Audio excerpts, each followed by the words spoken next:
welcome to my build guide for my Dual Wield Duelist. I'm gonna start by going over my passive skill tree, then my gems, and then my gear.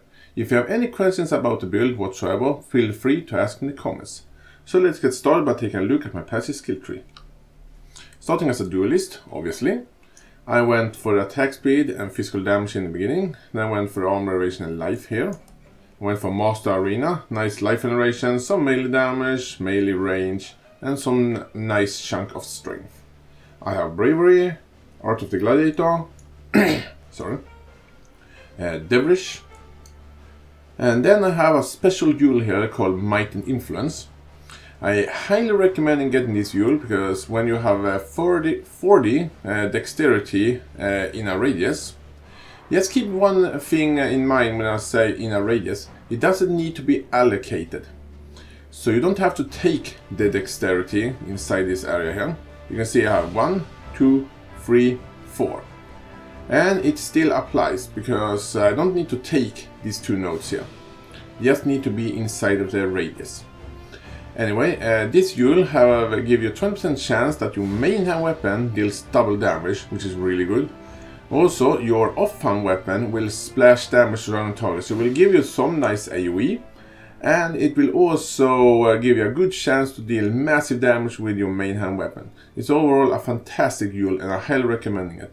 And to get it, you probably have to trade with other people if you not get lucky for it to drop for you. But it's usually a very cheap duel, so highly recommending. And one other note, only in this area in the skill tree you should place the duel. Because here is where you have 40 dexterity. On the other side of the skill tree, like here or here, there are no dexterity. So only in this spot should you place your might and influence. So keep that in mind. In this spot here is where you need to place it. Moving on. I have Golem's Blood. I have Cloak and Chain. I have Iron Reflexes. So it converts all of my evasion rating into armor instead. So you're more flexible when it comes to getting good gear. I have Swagger for some nice block chance and physical damage when dual wielding, and also a chance of getting endurance charge and friends charge when you block. And this build do like its block chance. And I have Blade Barrier for some very nice block chance and also some damage. And I have Amber Dexterity for some nice attack speed with your main hand, offhand weapon, and some nice damage with your main hand weapon. So let's move on to the other side of the tree. I went this way here and I took Gladiator's Preservation. I can't pronounce it, but this node basically gives you physical damage and some nice life leech. And I have a Yule here. This one just gives you my damage and some block chance. But if you can afford it, try to get a Yule which have life as well. I have the whole big life wheel here and I have Path to Warrior. Also went down here, I took Swift, whatever this is called, but it gave me some nice physical damage, some attack speed, and also a chance to impale enemies. Overall a quite nice note. I have a Soul of Steel to give me some really good amount of armor, also some additional physical damage protection, just a good defensive duel when it comes to armor, and I really like it. I also have Bloodless for some nice life. I have Unbraving Stance, so I can't get stunned, but I can't invade attack either. I have Lost for Carnage, which is one of my main ways to get back life. It also give me a sizable chunk of attack speed as well. And when it comes to life leech and leech in general, when it comes to your mana, I'm just gonna take this very quickly here. When it comes to your mana, I personally using a ring like this, which give me 0.22% of physical damage leeches as mana, which is more than enough to sustain my mana. But if you can't afford a ring like this, or a pair of gloves like that, because I believe they exist in gloves as well, you can just take this note here, and take this life and mana leech note here, and maybe even another one. Till you get a ring like that, then you can just drop these notes here and use the point for something else. Just a little bit tip right there. Let's move on. I took Juggernaut, Red Storm for some nice bleeding damage and some nice increased physical damage. I also have Razor's Edge and Blade Master. I also took Diamond Skin for some even more armor and some nice resistance and movement speed. A little bit of movement speed. Another Yule here with attack speed on and some block chance when dual wielding. I have Barbarism. I took Resolute Technique. You don't have to have Resolute Technique. You can go with accuracy on your rings and amulets and even helmet. And can just drop this note here, this one, and use it on something else. But I prefer just take Resolute Technique and don't have to deal with getting some accuracy on my gear. But it's more up to you. I took the laser route, and you can definitely get away with not using these 3 points on something like this. It's more up to you and what you can get in gear. I have Strong Arm, I have Born to Fight, Heart of the Warrior, and Warrior's Blood. And I believe that's my entire skill tree. Let's take a look at my Ascendancy tree. Of course, I ascended for an Gladiator, and I'm quite block heavy in this build, so I went first for Painforged, and then Versatile Combatant. I absolutely love Versatile Combatant. It basically makes your chance to block spells and chance to block attacks are equal, which is very, very good. And if you want even more block chance, you can go for Violent Retaliation and not take Gorgeous Violence. While Retaliation is a fantastic note, but in this particular instance I just chose to get for some more damage. So I went with Blood in the Eye and then Gorgeous Violence. You can take Outmatched Outlast as well, that's a good choice as well if you want damage instead of Gorgeous Violence. And you can even take Arena Challenger, so there's a lot of options here. But I really recommend going for Gorgeous Violence if you want for damage.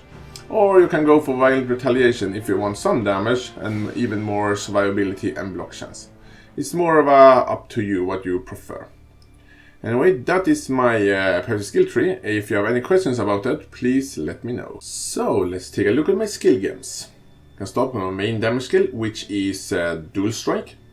And Dual Strike are supported by Maim, Multi-Strike, Fortify, Brutality, and melee physical damage.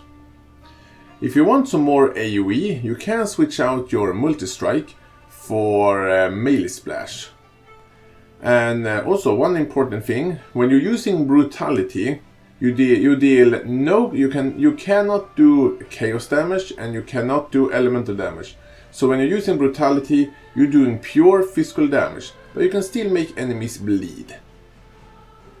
Moving to my movement skill, which is Whirling Blade and Leaf Slam. And they are both supported by faster attacks and Blood Medic. Blood Medic allows me to use life instead of mana for my movement skill, which means that I can do them pretty much indefinitely. For my auras, I'm using 2 auras. I'm using Pride. Enemies take more physical damage when they're close to me, and they take even more physical damage if they are close to me for like 4 seconds. And I'm using Hell of Purity for some nice flat physical damage. Also summon some friends for me to fight for me. And I'm using Blood Rage as well, which is not an aura, but it gives me a nice chunk of attack speed and life leech, and also give me a good chance to get frenzy charges when I kill something. So overall a really good Yule. But I recommend using it later in game when you have better life leech and life regeneration. I'm using one trigger block skill, which is Vengeance, and Vengeance are supported by melee physical damage, life leech, and life gain on hit. It's not a must-have, but it's certainly fun to have, and it gives you some good damage to enemies which are close to you. I really like it. And the last one is my casting damage taken and an increased duration, and they are supporting one Arctic Breath and one Vortex. I'm using Arctic Breath and Vortex more defensively, and they're just 2 spells to slow down enemies. Vortex get your shield ground around you, so enemies are slowed, and Arctic Breath do the same. So I really like them and I'm using them defensively. If you have any questions about my skill gem, please let me know, and before you actually are asking this question, this skill gem here is just a vulnerability, a leveling up, and And this lightning strike here is a skill I'm leveling up. Just to be clear on that. But again, if you have any questions, please let me know. So let's take a look at my items. And by the way, at the end of this video, I will show this character in action. So let's start by taking a look at my weapons. I'm using a weapon like this. And a weapon like this. And what you want for your weapon, you want as high physical damage and attack speed as you can afford. You higher your attack speed and physical damage, you better on your weapon. For my helmet, just using a defensive helmet like this, try to get as high armor value as you can, and life and the resistance you need. Same thing with your gloves, life and resistance, but try to get a pair of spike gloves like this because they have increased melee damage, and also you can get some nice damage on your gloves like added physical damage or even attack speed. For my rings, try to get life and resistance, that's the most important stuff. And also try to get some mana leech on it, like you can see on this ring here. 2.22 of physical attack damage is leeches as mana. And that's a very good stat to have because, as I said early in the video, you can just drop those points you have to take on getting mana leech in the skill tree. And just use this. You can even get some good damage on rings, and steel rings would be the best rings to use. Like this one here that have some added physical damage. For my amulet, just life and resistance. Also some good damage, like added physical damage. Also some crafted mod, like increased melee damage and some melee strike radius. And some stats is also good to have on the rings. For my belt, I just using a defensive belt like this with life and resistance. It's also a rustic sash, which I probably pronounced wrong, which gives me some nice physical damage as well. For my boots, just movement speed, armor, life and the resistance you might need. And finally for my armor, I'm using a Belly of the Beast 6 link, which is pretty much one of the best armor you can have to a build like this. Give you a ton of life, some reasonable armor, some reasonable evasion. But the armor like this, Belly of the Beast like this, which are 6 linked, are relatively expensive and you might not be able to afford that. So if you're gonna have an armor which is not a Belly of the Beast and a 6 link, try to get the armor which have life and the resistance you might need. For my flask, I'm using one anti-bleeding flask here with increased recovery, one other anti-bleeding flask with increased recovery. I'm using a Lion of the Raw, pretty much a must-have flask, give you a ton of damage. And I have a Sulfur flask here, which gives me some damage, create consecrated ground. Both are defensive and an offensive flask at the same time.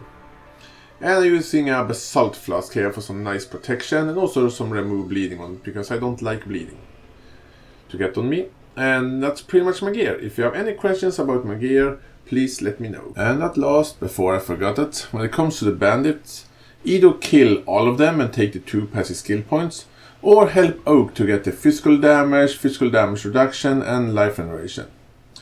I hope you guys liked this video. Tell me comment what you think about the build or if you have any questions. And now I'm going to show this character a little bit in action.